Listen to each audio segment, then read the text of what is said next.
Programme में आपको खुशामदीद कहते हैं। मैं असदुल्ला खान हूँ। चाइना और भारत के दरमियान जो कशीदगी जारी है, आपके इल्म में है 15 तारीख को वहाँ पर वादे गिलवान में जो झड़प हुई जिसमें 20 भारतीय फ़ौजी मारे गए और 76 ज़ख्मी हो गए और कई अफराद उसमें लापता भी थे। कुछ को जो है वो चाइना की जानिब से कैद कर लिया गया, कुछ लोग दरिया में जाकर गिर गए और वहाँ पर जाकर जाँ बहक हो गए।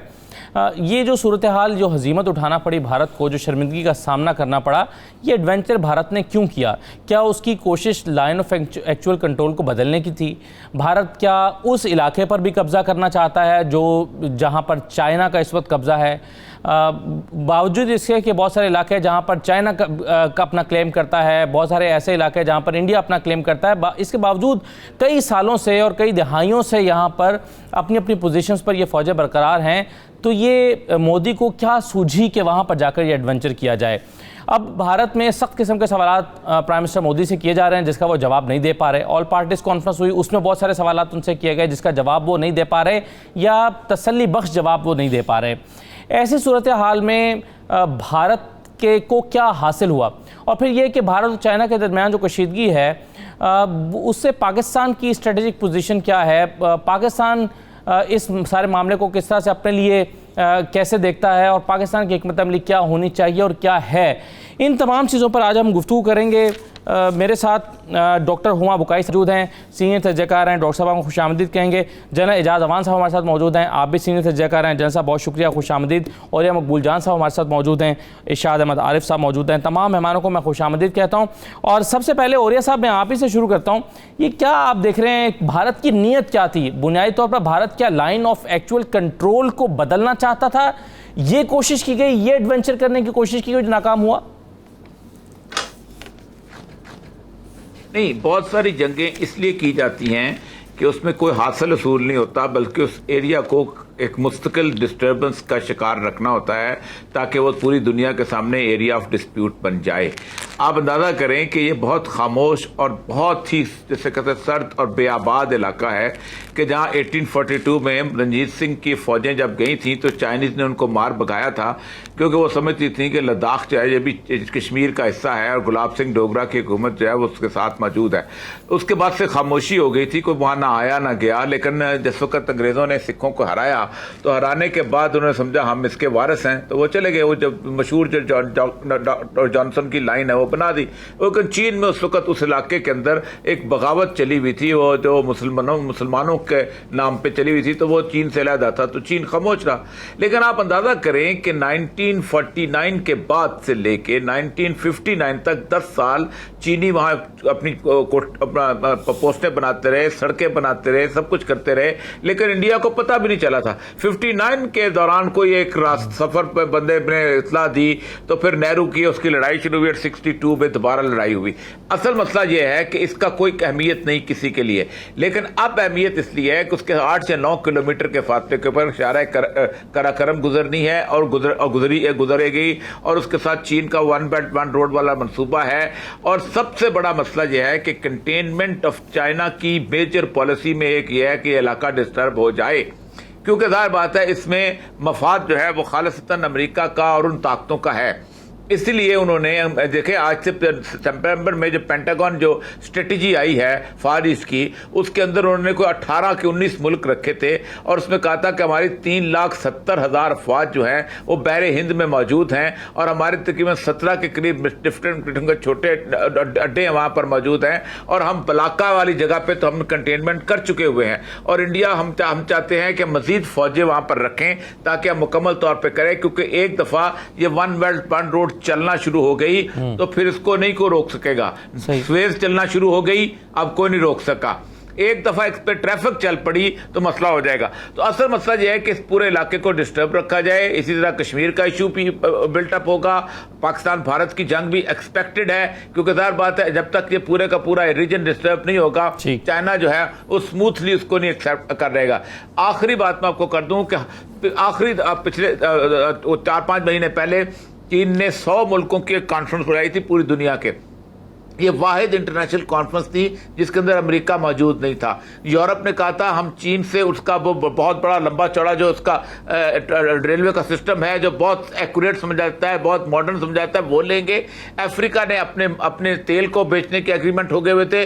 बुनियादी तौर पर यह है ये सारे बातें उस वक्त मटेरियलाइज होती हैं अगर जहां एक पीसफुल किस्म की रोड की मूवमेंट होती है, वरना ये चीन जो है वो अलहदा है, एक सर है, पूरी दुनिया एक धड़ है।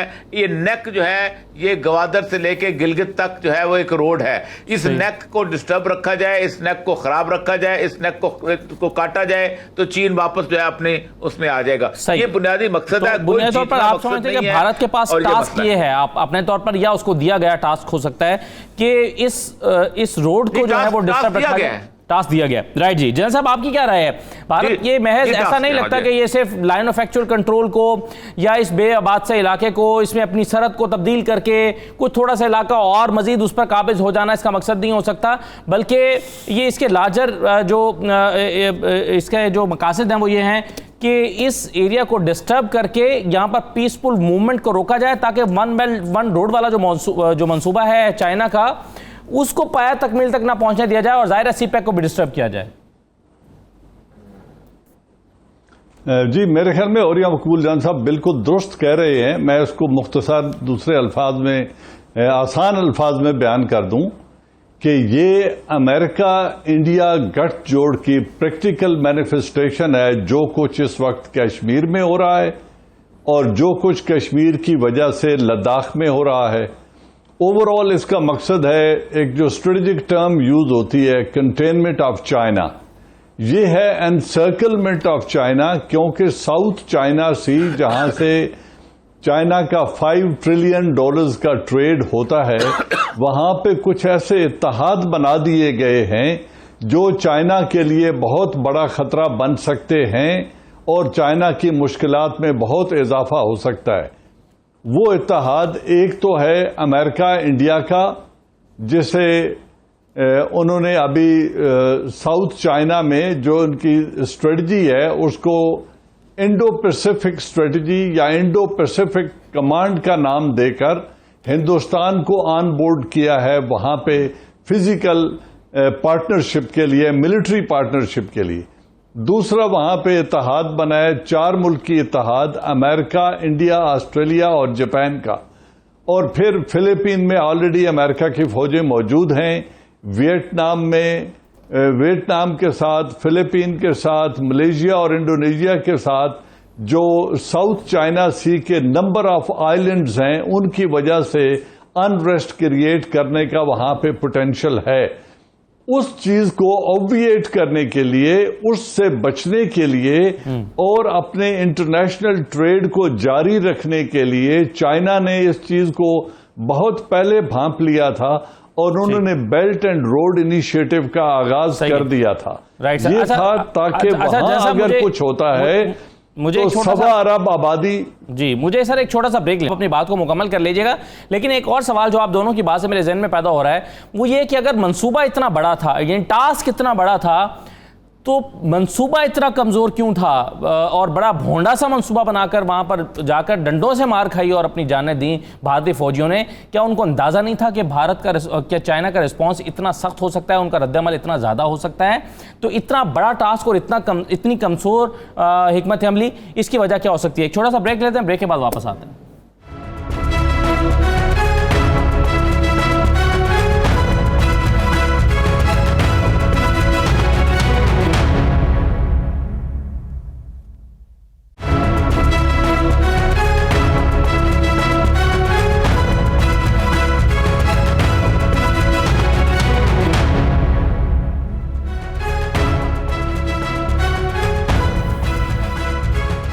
दोबारा आपको खुशामदीद कहते हैं। डॉक्टर हुमा बुकाई साहब हमारे साथ मौजूद हैं। डॉक्टर साहब खुशामदीद। जो ब्रेक पर जाने से पहले बात हो रही थी औरिया साहब का और जनरल एजाज अवान साहब का ख्याल था डॉक्टर साहब कि ये बुनियादी तौर पर भारत चाइना के वन बेल्ट वन रोड को डिस्टर्ब करने के लिए, सीपैक को मुतासर करने के लिए और इस इलाके में कशीदगी बरकरार रखने के लिए, ताकि इन्वेस्टर्स को और बाकी लोगों को ज़रा एक खौफ में मुब्तला किए रखे, उसकी ये एक्टिविटी थी बुनियादी तौर पर जो इस वक्त जो कुछ दिन पहले गलवान वैली में हुई या लद्दाख में जारी है। आपके ख्याल में, जो मैं सवाल उठा के गया था ब्रेक पर जाने से पहले, कि अगर ये इतना अहम टास्क है और जनरल साहब कहते हैं टास्क दिया गया है अमेरिका और दूसरी ताकतों की जानिब से इंडिया को, अगर ये इतना बड़ा टास्क है तो ये मंसूबा या हिकमत अमली इतनी कमज़ोर क्यों थी कि वो उनके डंडों से, अगरचे वो कील लगने के बाद वो डंडे भी काफ़ी मौसर हथियार बन गए थे, लेकिन उनसे मार खाई और जाने गंवाई, ये इतनी कमज़ोर मनसूबाबंदी क्यों थी आपके ख्याल में? देखिए, मेरा नहीं ख्याल कि कमज़ोर मनसूबाबंदी थी। हुआ ये कि जब अजीत सिंह साहब ने, जो रनिंग मेट हैं मोदी के, उन्होंने on the house of the parliament, on the floor of the parliament, जब 5 अगस्त का ऐलान किया था, जिसमें उन्होंने ये कहा था कि ऑक्यूपाइड जो कश्मीर है वो पूरा हिस्सा है इंडिया का, और उसके साथ साथ उन्होंने जो दूसरी ऐलानात किए थे, उसके साथ साथ उन्होंने एक और ऐलान भी किया था। उन्होंने कहा था जो अक्षय का रीजन है वो भी इंडिया का हिस्सा है, और जो सब्सिक्वेंट मैप्स थे उसमें वो उसको बहुत खुलकर दिखाने लगा। और उससे भी ज़्यादा अहम बात ये कि जो इंफ्रास्ट्रक्चर, जो रोड उन्होंने वहाँ पर बिल्ड की थी, उससे पहले भी चाइना बहुत अनकंफर्टेबल हो रहा था, क्योंकि वो चाइना के लिए एक तकरीबन एक स्ट्रैटेजिक कंसर्न के तौर पर इमर्ज हो रही थी। कोविड-19 हुआ तो ना तो बीजिंग ने इस बात को माफ किया और ना उसको वो भूला, बल्कि उसी वक्त वहाँ की फॉरेन मिनिस्ट्री से बहुत वाज़ेह तौर पे इंडिया से कहा गया था कि ये आप ना करें। इंडिया कंटिन्यूड विद दैट, और इन सम वेज आप देखिए, आप एक मुख्तलिफ चाइना को आज देख रहे हैं। इस बॉर्डर पे हमेशा से टेंशन्स रही हैं, चाइना ने अपनी सुपरमेसी बरकरार रखी है, लेकिन अब की चाइना एक बहुत स्ट्रॉन्ग मैसेजिंग कर रहा है, और वो स्ट्रॉन्ग मैसेजिंग ये है कि अब वो इस तरह की चीज़ को टॉलरेट भी नहीं करेगा, बल्कि पुश बैक भी देगा। और उस पुश बैक के नतीजे में वो स्ट्रैटेजिक रिस्ट्रेंट का भी मुजाहरा कर रहा है, क्योंकि जो मुआहदे हैं जिनमें दोनों तरफ सोल्जर्स आर्म होते हैं, लेकिन उन मुआहदों के तहत वो आर्म्स इस्तेमाल नहीं करते, तो वो आर्म्स तो अभी भी इस्तेमाल नहीं हुए, लेकिन जाहिर है जैसे आपने कहा कि वो बार्ब्ड वायर के साथ पोल्स पे लपेट कर जो आपस में चपखलिश हुई, उसकी वजह से बहुत ज़्यादा नुकसान हुआ। और जो फुटेज आ रही है, उस फुटेज में ऐसा मालूम होता है कि जो इंडियन कैजुअलिटीज़ हैं वो बहुत हाई, ऑपरेशनल स्ट्रैटेजिक क्लमजीनेस जो है वो एक्सपोज हुई है, और बहुत सारे उनके फौजी तो गिर के मरे हैं। फिर वो जो पहुंचाए लोग वहां पर, दूसरे लोग जो नेक्स्ट सेट ऑफ बैटेलियंस वहां पे पहुंचाए, क्योंकि उन्होंने ये सब तो कर लिया, ऐलानात तो कर दिए, वहां पर उन्होंने जो अब भेजे गए वो क्लाइमेटाइज नहीं है। यहाँ पर जंग करना आम जगहों से मुख्तलिफ है। तो मेरे ख्याल है इंडिया वॉज नीदर प्रिपेयर्ड, ना वो ये एक्सपेक्ट कर रहा था कि इस किस्म का शदीद पुशबैक आएगा। तो मेरे ख्याल है मामला तो एक तरह से फिर जी आप कह रही हैं कि वो एक्सपेक्ट नहीं कर रहा था, इसका मतलब उसने तमाम अपनी जंगी हिकमत अमली पूरी तरह से शायद तैयार नहीं की हुई थी। खैर, इस पर जनरल जहाज अवान साहब से हम पूछेंगे तो वो ज़्यादा और भी इस पर अपनी राय का इजहार कर सकेंगे। मुझे ये बताइएगा इरशाद आरिफ साहब कि ये 45 साल में होने वाली सबसे बड़ी खूनरेजी है, और जिस तरह से बाकी मेहमानों ने इस पर राय का इजहार किया, ये बड़ी इंपॉर्टेंट चीज़ है। ये ऐसा नहीं है कि सिर्फ आपने 2-4 जो है वो मीटर आगे ज़्यादा जगह लेने के लिए ये एडवेंचर किया हो, इसके अहदाफ हैं। पाकिस्तान आपके ख्याल में इस सारे मामले को किस तरह से देख रहा होगा? पाकिस्तान से पहले देखें जी, पहले हमें मोदी का जो जहन है, मोदी का जो मिजाज है, मोदी की जो उफ्ताद तबाह है और मोदी का माजी है, उसको जहन में रख के फिर तबसरा करना आसान हो जाता है। मोदी हो, हिटलर हो, सद्दाम हुसैन हो, ये जो लोग कामयाबियाँ पे दर पे कामयाबियाँ हासिल करते हैं, छोटी सतह से उठते हैं और बड़े मनसब पर पहुँचते हैं, तो उनके यहाँ एक देवता का तस्वुर अपने बारे में जो जहन नशीन होता है कि जी कामयाबी हमारे मुकद्दर में लिखी गई है, हम जो भी करेंगे वो करके दिखाएंगे। उन्होंने गुजरात किया, मोदी साहब ने, किसी ने नहीं पूछा, इतना ज़्यादा कत्लेआम हुआ लेकिन किसी ना कोर्ट ने उसकी मुखालफत की या कोई सज़ाएँ दी उसको, ना अमेरिका ने सिवाय इसके कि पाबंदी लगा दी कि जी आ नहीं सकते। एक बुशरफ गुजरात जो था वो वज़ीर आज़म बन गया इस मुल्क का। फिर 5 अगस्त को उसने किया, कश्मीर पर किया, तो सब ने एक्सेप्ट कर लिया। ज़ुबानी कलामी कुछ हुआ, पाकिस्तान समेत कोई अमलन तो कुछ भी नहीं हुआ, कोई मुखालफत ऐसी नहीं हुई, ना अंदर आई ना बाहर आई।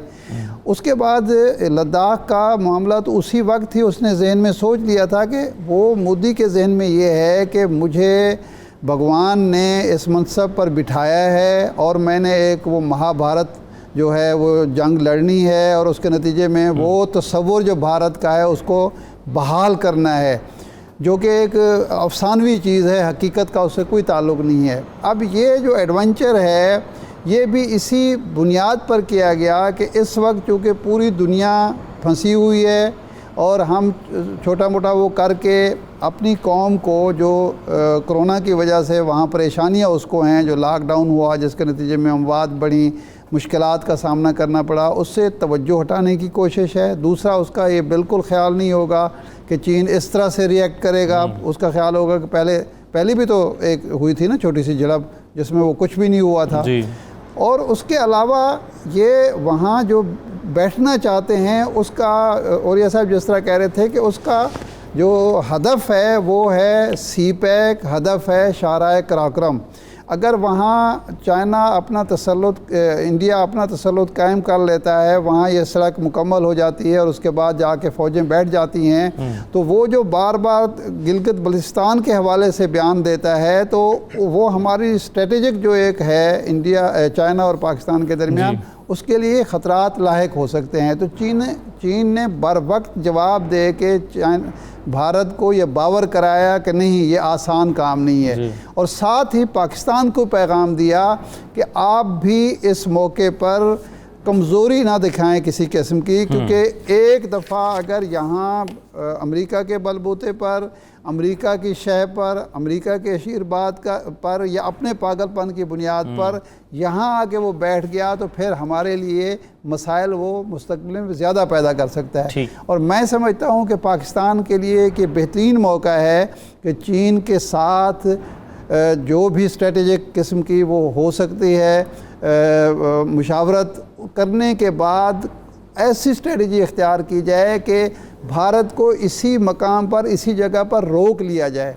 देखें, चीन की इस वक्त पोजीशन बड़ी मजबूत है, दिफाई हवाले से भी, इक़्तिसादी और माशी हवाले से भी। ये जो कोरोना है, पहले भी हम बयान करते रहे हैं कि इस वक्त दुनिया में चीन वाहिद मुल्क है जो दुनिया को कुछ दे रहा है। ना अमेरिका देने की पोजीशन में है, ना यूरोप देने की पोजीशन में है। मास्क उसके बिक रहे हैं, उसके बाद दवाइयाँ उसकी बिक रही हैं, उसके किट्स उसकी बिक रही हैं, और जो एक माजी में अमेरिका एक शाह खर्ची करता था या लोगों को नवाजता था, अब बिल गेट्स या कोई और अमेरिकी जो है दुनिया को इमदाद नहीं कर रहा। 100 मुल्कों की इस वक्त इमदाद कर रहे हैं अमेरिका। उसके जो लोग हैं अली बाबा वगैरह, ये वो सारा कुछ एक महान उनकी हैसियत बन गई है। तो ये वो वक्त है जिसको शायद चाइना को इंतज़ार होगा, कुदरत ने उसको मौका अता कर दिया है।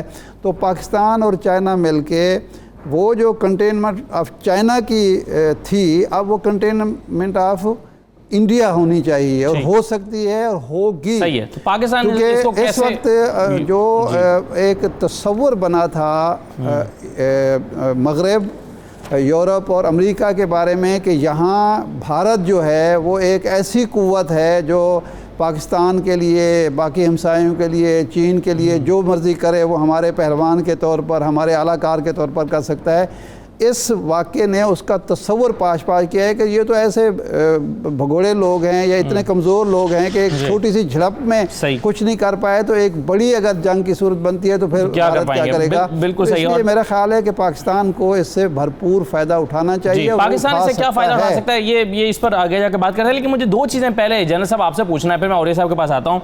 मुझे ये बताइए सर, एक तो ये कि जब आप जंगी हिकमत अमली बनाते हैं तो आप उसकी तमाम जुज़ियात पर गौर करते हैं, उस पर मुशावरत होती है, आप उसकी हिकमत अमली बनाते हुए रिस्पांस को भी असेस करते हैं कि क्या रिस्पांस हो सकता है, उसका मैग्नीट्यूड क्या हो सकता है, आप उसको कैसे, और उसके उनके मुखालिफ के रिस्पांस को आप कैसे रिस्पॉन्ड करेंगे। क्या आपके ख्याल में इस वाक़े में, ख़ास तौर पर गलवान वैली में जो हुआ, इसमें ये सारी प्लानिंग नहीं की होगी? आप जंगी नुक्ता नज़र से इसको कैसे देखते हैं, इस स्ट्रेटजी को? और दूसरी बात ये कि सोनिया गांधी ने अभी जब ऑल पार्टीज कॉन्फ्रेंस हुई उसमें उन्होंने कहा कि इस मामले में इंटेलिजेंस की से चूक हुई है। ये सवाल उन्होंने उठाया कि क्या चूक हुई है? आपके ख्याल में क्या इंडियन इंटेलिजेंस से चूक हुई है इस मामले में? जल्दी से पहली बात यह है कि जब भी दुश्मन अपनी या कोई भी एक फौज अपनी जंगी हिकमत अमली बनाती है तो इक्वली प्रोफेशनल एंड कॉम्पिटेंट आदमी उसकी काउंटर हिकमत अमली बना रही होती है। तो देखना यह है कि किसके पास इंटेलिजेंस बेहतर थी, किसकी हिकमत अमली बेहतर थी और किसने उन ऑप्शंस को दुरुस्त रीड करते हुए बर वक्त रिस्पांस किसने दिया है, जिसकी वजह से मिलिट्री में एक टर्म यूज होती है कि जब कोई कॉन्फ्लिक्ट शुरू हो जाए तो war planning is the first casualty, plan is the first casualty of war. जो आप पीस टाइम में प्लानिंग करते हैं, जब दुश्मन रिएक्ट करता है तो फिर पता चलता है कि किस भाव बिखेगी बात। तो ये तो है मुख्तसर जवाब। हुआ क्या है, 1993 का एक मुआहदा था चाइना और हिंदुस्तान के दरमियान जी, और वो मुआहदा था स्टेटस को का कि जिस पोजीशन में 1962 के बाद अक्साई चीन चाइना के पास आ गया और उन्होंने कहा ये हमारा इलाका है।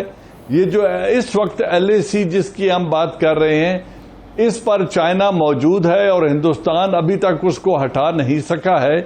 लेकिन प्रिंसिपली हिंदुस्तान 3 बातें कहता आया है, कह रहा है और कहता रहेगा। पहली बात यह है, वो तिब्बत को चीन का हिस्सा नहीं समझते और वो समझते हैं 1951 को जो चाइनी लीडर थे माओ जेतुंग, उन्होंने जबरदस्ती इस इलाके को मिलिटरीली एब्जॉर्ब कर लिया था, जबकि इनका हक है कि इनको आजादी मिले। और दलाई लामा को वो अभी तक हिंदुस्तान में बड़े अरसे से बिठा के रखा हुआ है उन्होंने। एक बात। दूसरी, वो कहते हैं पूरा लद्दाख हिंदुस्तान कश्मीर का हिस्सा है। जैसे अभी औरिया साहब ने पहले बात की कि लद्दाख गुलाब सिंह स्टेट का हिस्सा है और ये कश्मीर का हिस्सा है। तो उन कंप्लीट लद्दाख को, जिसमें से बेशतर हिस्से पर चाइना काबिज है, वो उस कब्जे को तस्लीम नहीं करते। और जो वहां पे गयांगशू लेक है जिसके ऊपर अभी ये तनाजा शुरू हुआ और गलवान वैली है, इसको भी वो अपना एरिया समझते हैं। लेकिन अभी तक वो खामोश थे। आज चाइना क्यों बोला है, उसकी वजह यह है कि जब हिंदुस्तान ने 370 और 35A को रिवोक करके कश्मीर का स्टेटस तब्दील किया है, उसको मुतनाज़ा इलाके के तहत हल तलब UN रेजोल्यूशन के तहत हल तलब मामले की बजाय उसको अपना इंटीग्रल पार्ट डिक्लेयर किया है, तो बाय डिफॉल्ट उन्होंने लद्दाख को अपने यूनियन टेरिटरी में एलानिया शामिल किया और बाय डिफॉल्ट इंटरनेशनल बॉर्डर या LAC को चैलेंज कर दिया जो चाइना के साथ मौजूद है। तो ये वजह है जिसकी वजह से चाइना ने इमीडिएट रिएक्ट किया। और इसके साथ ही अमेरिकन सेनेट में एक सेनेटर ने कहा कि हम तिब्बत को एक ऑटोनोमस रीजन के तौर पे तस्लीम कर लें। उन्होंने अमेरिकन एडमिनिस्ट्रेशन को ये मशवरा दिया है।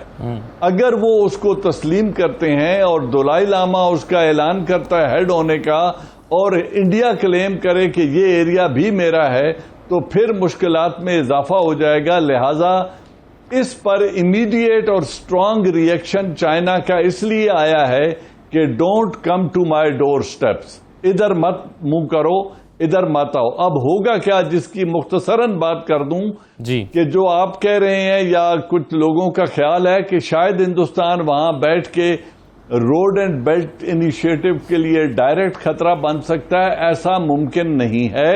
अच्छा। लेकिन अगर वो गलवान का एयर बेस बना लेते हैं जो इस वक्त 3 किलोमीटर लॉन्ग है और हैवी मिलिट्री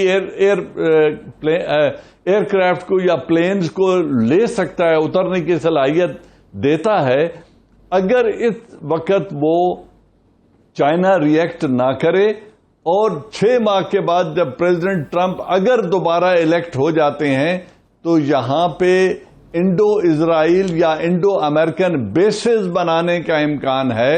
और अगर वो बेस बन जाते हैं उस वक्त तक अगर कश्मीर स्ट्रगल को सुप्रेस कर लिया जाता है तो वो बेसेस फिर मुकम्मल खतरा हैं बेल्ट एंड रोड इनिशिएटिव के लिए और CPEC के लिए।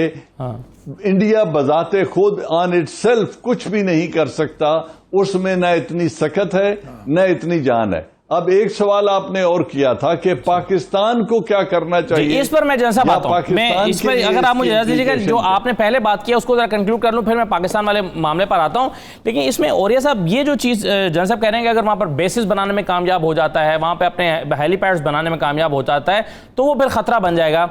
आपके ख्याल में वो चाइना जिसको इस बात पर एतराज़ था कि आपने सड़क क्यों बना ली या सड़क क्यों बना रहे हैं या कुछ आपने आर्जी पुल क्यों तामीर किए हैं और उस पर कशीदगी बढ़ गई, तो क्या एक अगर पुल की तामीर पर, सड़क की तामीर पर बेचैनी चाइना में होगी तो क्या वो बनाने देगा, बेसिस इसको रिएक्ट नहीं करेगा? अगर दोनों तरफ से ये कोशिश, इंडिया की तरफ से ये इनिशिएट करने की कोशिश भी की जाती है तो फिर तो कशीदगी और बढ़ जाएगी, इसको एंटिसिपेट किया जा सकता है। देखिए, हम लोग तबसरा कर रहे हैं, अगर हमें बहुत सारी चीज़ों का इल्म है तो चाइना को ज़ाहिर बात हमसे कहीं ज़्यादा बेहतर तरीके से इल्म है, क्योंकि ख़तरा तो उसके दरवाजे पे आया हुआ है जी। अगस्त 2019 में जिस वक्त इब्राहिम लिंकन का जहाज़ उन्होंने गल्फ में भेजा था कि हम तो इसको ईरान के ख़िलाफ़ भेज रहे हैं, तो चाइनीज़ प्रेसिडेंट जो था वो अपने तमाम लोगों को लेके, अपनी पॉलिट ब्यूरो को लेके उस जगह चला गया था जहाँ से माओ तुंग ने लॉन्ग मार्च शुरू किया था, और उसने कहा था कि ये जहाज़ जो है ये ईरान के लिए हमारे लिए आया हुआ है, इसलिए हमें देखना है, क्योंकि जाहिर बात है उन्होंने दोनों तरफ से इसको हिट करना था। जो बलूचिस्तान में वाया इंडिया जो इंसर्जेंसी बिल्टअप की गई हुई थी, वो जो थी वो स्ट्रेटजी नाकाम इसलिए हो गई है कि अफगानिस्तान से अब इंडिया का बोरिया बिस्तरा गोल हो चुका हुआ है। अब उनके लिए एक ही जगह रहती थी, पहले वो समझते थे कि बलूचिस्तान में वहाँ इन्फिल्ट्रेट करके गवादर को डिस्टर्ब करके हम ख़त्म कर लेंगे, और वो ज़्यादा आसान इसलिए भी था कि सी शोर्स के ऊपर अमेरिकन जो हैं उनके अगर वो वॉर हेड्स आ जाते हैं, वॉरशिप्स आ जाते हैं तो बड़ी आसानी से काम हो सकता था। अब उनके लिए रास्ता यही एक बचा था कि यहाँ, लेकिन एक बात बताऊं आपको, उस जमाने में कम से कम 2 महीने चाइना जो था वो वॉर की फिल्में चला रहा था और पूरे इलाके के अंदर वॉर के नगमे चल रहे थे कि अमेरिकन जो है अगर साल पे आए तो हम उसको ठीक कर लेंगे।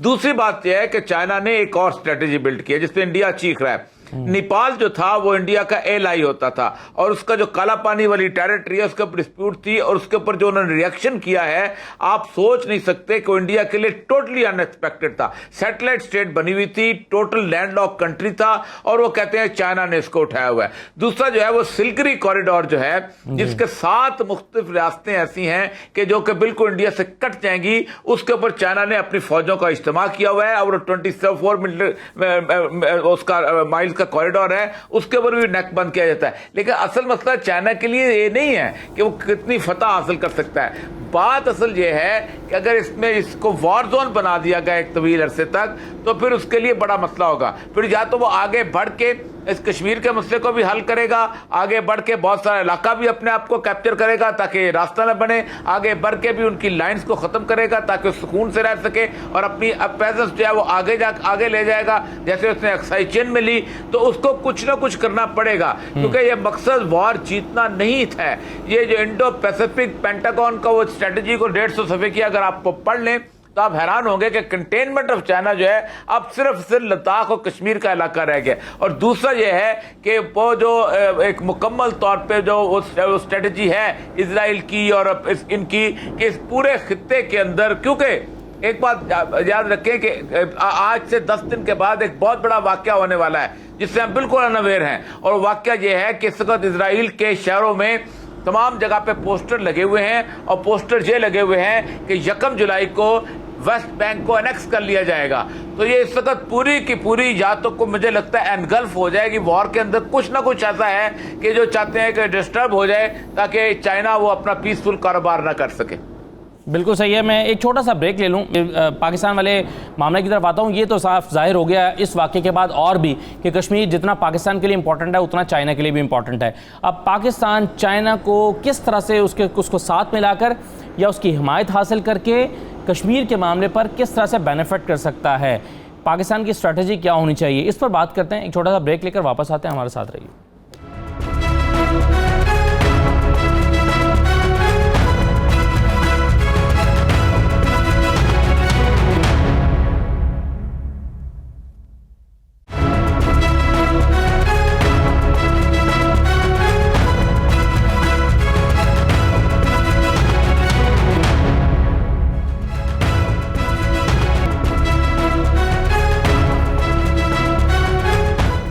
दोबारा आपको खुशामद कहते हैं। डॉक्टर हुमा साहिबा, आप ये बताइएगा कि आपके ख्याल में चाइना और इंडिया के दरमियान होने वाली इस कशीदगी से पाकिस्तान किस तरह से फ़ायदा उठा सकता है? क्या स्ट्रेटजी पाकिस्तान बनाए कि कश्मीर के मामले पर उसका जो अपना मौक़िफ़ है वो ज़्यादा मजबूती से सामने आ सके?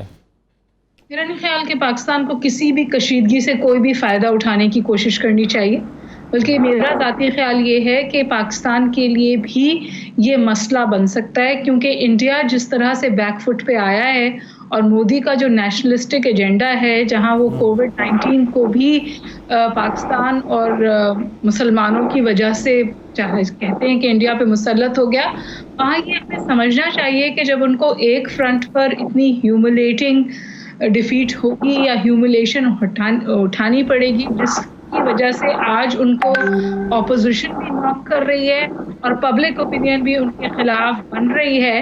और आपको याद है कि इमरान खान साहब बहुत जिक्र इसके हवाले से करते रहे कि कोई फ्लैगशिप ऑपरेशन हो सकता है, इंडिया कोई शरारत कर सकता है, और मेरा ख्याल कि हमारे जो अलर्ट लेवल्स हैं वो इस वक्त बहुत हाई होने चाहिए। और साहब मैं वापस आ जाता हूँ आपके पास, ज़रा दोबारा आप अपनी बात मुकम्मल कर लीजिएगा, लेकिन पहले इरशाद आरिफ साहब आप ज़रा अपनी राय का इज़हार कर दीजिए। बात यह है कि इसमें कोई शक ही नहीं, ये बात बिल्कुल डॉक्टर साहब ठीक कह रही हैं कि अपनी खिफ़त मिटाने के लिए, अपने अवाम को मुतमईन करने के लिए और अपना एक इमेज के लिए कोई भी एडवेंचर पाकिस्तान के ख़िलाफ़ मोदी कर सकता है।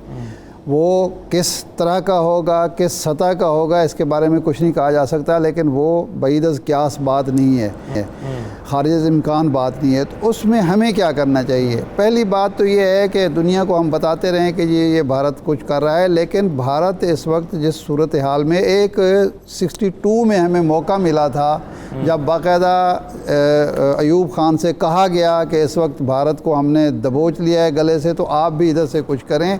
और उस वक्त अगर अयूब खान हिम्मत दिखाते और वो जो रौनक थी उसकी बजाय वो अक्लमंदी का मुजाहरा करते और चाइना पर एतमाद करते, तो शायद ये मसला कश्मीर उस वक्त ही हल हो सकता था। वो मौका हमने खैर ज़ाय कर दिया। अब सूरत हाल तकरीबन उससे मिलती जुलती है, और इसलिए है कि ये मोदी जो है वो तुला हुआ है किसी न किसी एडवेंचर पे, किसी और ख़ुदकुशी पे तुला हुआ है। अगर इससे हम फ़ायदा नहीं उठाते तो हमसे ज़्यादा बेवकूफ़ कोई नहीं होगा। ये नहीं है कि कल हम हमला कर दें या कल हम सूरत हाल ख़ुद ही ख़राब करना शुरू कर दें, जंग को दावा दे दें, ये बात नहीं है। मैं जो कह रहा हूँ वो ये है कि अगर वो इंडिया कोई फाल्स फ्लैग करना चाहता है तो हमारी तैयारी मुकाबले की इतनी मुकम्मल होनी चाहिए कि वो फिर एक अभिनंदन तक ना रहे कि एक आदमी गिरफ्तार करके हम वापस कर दें। हमारा जवाब इतना मुकम्मल होना चाहिए कि फिर हम जो 70 साल से बैठे हुए इंतज़ार कर रहे हैं, या कम से कम 1971 से तो हम इंतज़ार कर रहे हैं कि हम इंतकाम लें, बदला लें मशरक़ी पाकिस्तान का, तो वो हमारा मुकम्मल होना चाहिए। वो कैसे हो सकता है? ये फ़ौज का काम है सोचने का, या हमारे दफ्तर ख़ारजा का, या हुकूमत का।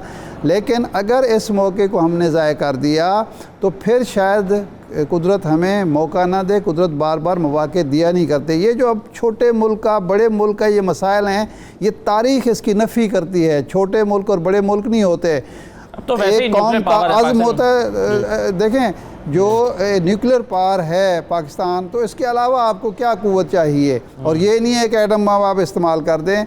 आपका जब तक अज़्म बुलंद था, जब तक आप भारत को अपने मुकाबले की क़ुव्वत समझते थे, दुनिया आपको इसी तरह ही ट्रीट करती थी। जब आपने छोटा भाई बनना शुरू कर दिया और फिर वो जब इंडिया ने भी हमें छोटा समझना शुरू कर दिया, तो फिर वो जो फ़ारसी वाली कहावत है कि सकबाज बिरादर खुद बबाज, फिर हमारे साथ वही सलूक भी शुरू हो गया।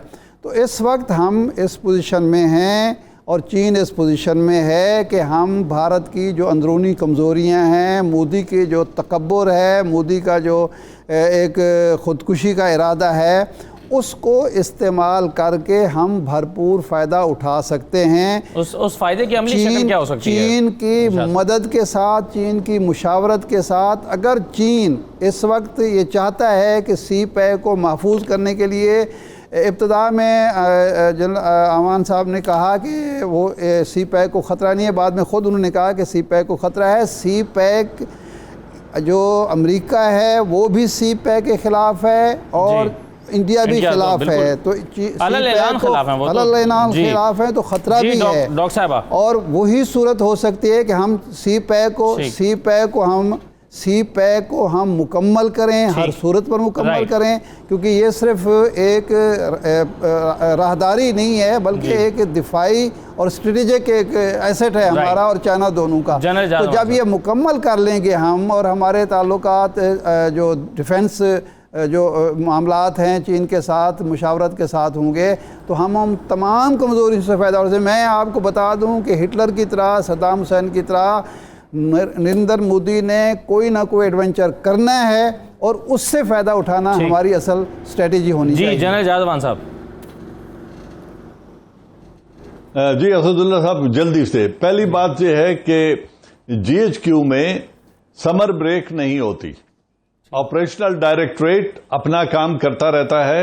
और अभी जो ISI ने चंद रोज पहले एक ब्रीफिंग का एहतमाम किया था, वो इंटेलिजेंस का काम होता है थ्रेट परसेप्शन कि क्या खतरात इस वक्त लाहक हैं पाकिस्तान को। तो उन्होंने मुकम्मल तौर पर अपनी आगाही आर्मी चीफ से और प्राइम मिनिस्टर ऑफ पाकिस्तान से शेयर कर ली है और इसके ऊपर ऑपरेशनल डायरेक्टरेट अपने रेस्पॉन्स को रिफाइन कर रहा है। जो पहले से बने हुए हैं उनको मजीद बेहतर बनाया जा रहा है।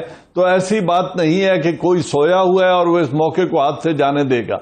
दूसरी बात जो खुशकिस्मती है इस वक्त वो ये है कि चाइना और पाकिस्तान स्ट्रेटेजिकली उनके तमाम इंटरेस्ट इस वक्त कोइंसाइड कर रहे हैं, कर चुके हैं।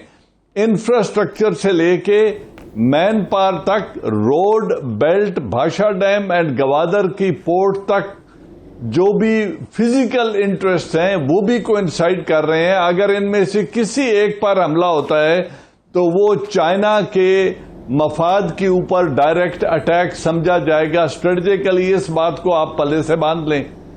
दूसरी बात, चाइना एक वीटो पावर है और 370 एंड 35A रिवोक करके जो चाइना के बॉर्डर की नौयत चैलेंज कर दी गई है, चाइना उसमें खामोश तमाशाई नहीं बना रहेगा।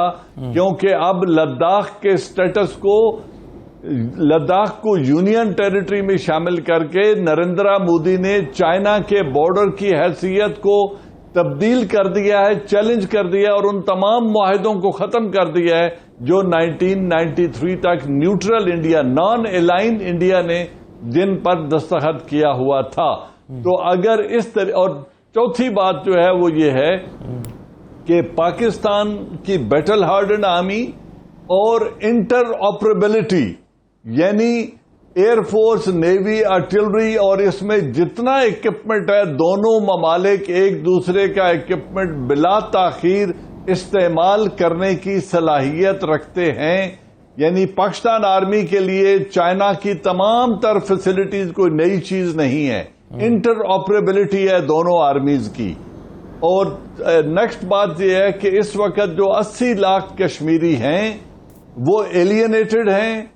इंडियन ऑक्यूपाइड कश्मीर की तमाम लीडरशिप बशमूल मुफ्ती एंड फारूक अब्दुल्ला फैमिली के, वो तमाम इंडिया से डिस्टेंट हैं और ये एक सॉफ्ट अंडर बैली में बहुत बड़ी कमजोरी है हिंदुस्तान की, जिसको किसी भी वक्त पाकिस्तान उनको हौसला देकर इसको मजीद एक्सप्लॉइट करने की पोजीशन में मौजूद है। आपके ख्याल में ये अहमकाना फैसला होगा भारत के पॉइंट ऑफ व्यू से कि वो अपनी खिफ़त मिटाने के लिए और इस अपनी जो कमज़ोरी या नाकामी हुई है उसको न्यूट्रलाइज करने के लिए वो पाकिस्तान में कोई एडवेंचर करने की कोशिश करे? ये भारत के पॉइंट ऑफ व्यू से इस मौके पर एक अहमकाना बात होगी या वो कर सकता है वाकई ऐसा? देखिए, दो चीजें हैं। पहली बात है बड़ा एक्शन, जब तक दोबारा प्रेसिडेंट ट्रंप इलेक्ट नहीं होते बड़ी कार्रवाई नहीं होगी, ये लिख लें। अच्छा। दूसरी बात, फॉल्स फ्लैग ऑपरेशन और लिमिटेड एक्शन, यस आज भी हो सकता है, अगले हफ्ते भी हो सकता है, 15 दिन बाद भी करने की पोजीशन में भी है और इंडिया ऐसी बेवकूफी कर भी सकता है लिमिटेड एक्शन की। और वो करेगा क्यों?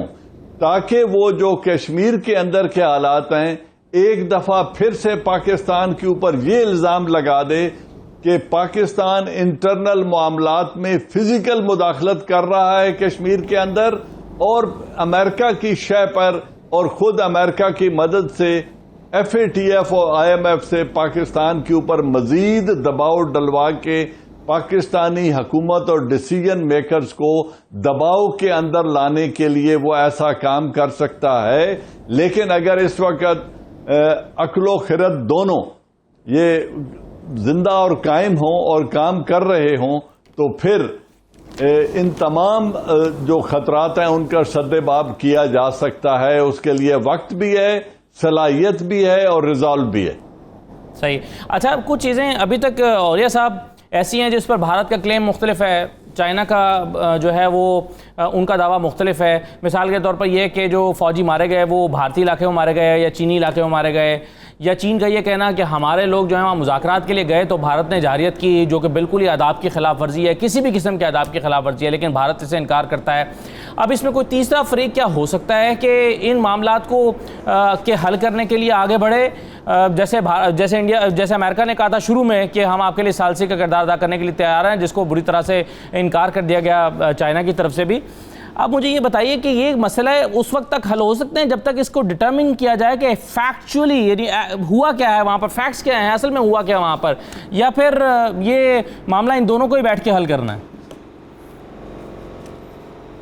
देखिए, पहली बात तो यह है कि जो जंग होती है उसमें सबसे पहली कैजुअल्टी जो होती है वो सच की होती है, क्योंकि अगर सच ही रहना है तो फिर तो कोई भी आगे नहीं बढ़ सकता ना। दोनों तरफ अपने अपने क्लेम्स होते हैं, दोनों तरफ अपने अपने जीतने के दावे होते हैं। दुनिया की किसी जंग में ऐसा ये कभी भी नहीं हुआ कि जनाब ये कोई क्रिकेट का मैच थोड़ा है कि आप उसके ऑब्जेक्टिव किस्म की उसकी रिपोर्ट्स आएंगी और जो होंगे अंपायर आएगा और फैसला ना, कतन नहीं। देखिए, ये बेसिकली बहुत बड़ी इकोनॉमिक जंग जो है बिल्ट हो रही है और पाकिस्तान इस वक्त शायद तारीख के बेहतरीन मकाम के ऊपर है। आप अंदाजा नहीं कर सकते कि अफगानिस्तान में 2.5 बिलियन डॉलर की इंडियन इन्वेस्टमेंट जब वॉच होकर रह गई है, उसका सारा इंटरेस्ट खत्म हो चुका है। आपका वो साइड जो है वेस्टर्न साइड मुकम्मल तौर पे इस वक्त महफूज है। थोड़ी बहुत तो टुका टुकी तो हर जगह होती रहती है, लेकिन उसको भी अगर कहा जाए तो उसको बहुत आसानी से कंट्रोल कर लिया जाए। अमेरिका ने कान से पकड़ के उसको निकाल दिया कि यू हैव नो इंटरेस्ट। यहाँ पर चाइना के अंदर आपकी और चाइना की पाकिस्तान की दोनों की के इंटरेस्ट इस हद तक मिल गए हुए हैं कि दोनों की सर्वाइवल इस बात के ऊपर है। और इस वक्त पाकिस्तान को बुनियादी तौर पर इस मौके से मुकम्मल फायदा उठाना चाहिए। इंडिया बजाते खुद इस तरह की हालत में है कि वो 25 करोड़ मुसलमान जो कभी जहाद के नाम से डरते थे, जो कभी कश्मीरियों का नाम लेते थे, आज वो 25 करोड़ मुसलमान इंडिया के लिए एक किस्म का जिसे कहते हैं ना वोल्केनिक सिचुएशन बन चुके हुए हैं। और गली गली जगह जगह घर घर इंडिया के लिए ऐसे लोग खड़े हैं कि जो किसी भी वक्त अगर वॉर सिचुएशन होती है तो इंडिया के मुखालिफ हो जाएंगे। इंडिया के बॉर्डर के ऊपर खालिस्तान है। 1984 से लेके अब तक एक ज्वालामुखी है जो वहां बनी हुई है, और मैं वहां आज से 2 साल पहले गया था। आप कभी उनसे जाके पंजाबी में बात करें, यहां करें, कनाडा में करें, आपको मसला। इंडिया का दूसरा बॉर्डर जो हमारे साथ मिलता है वो कश्मीर है। आप मुझे ये बताइए, ये 100 मील 50 मील की डेप्थ की अंदर रहने वाली वो पॉपुलेशन जो होस्टाइल हो, वो इंडिया को वॉर फुटिंग्स पे लाने में कैसे मजबूर कर सकती है। और अगर वो आ गया तो इससे बड़ी कोई गलती नहीं होगी और पाकिस्तान से इससे बड़ी खुशकिस्मती कोई नहीं हो सकती। बहुत शुक्रिया और ये सब प्रकट करने के लिए जनरल जाज अवान साहब, डॉक्टर हुमा बुखारी साहब, इरशाद आरिफ साहब, तमाम मेहमानों का शुक्रिया। इजाज़त दीजिए। अल्लाह।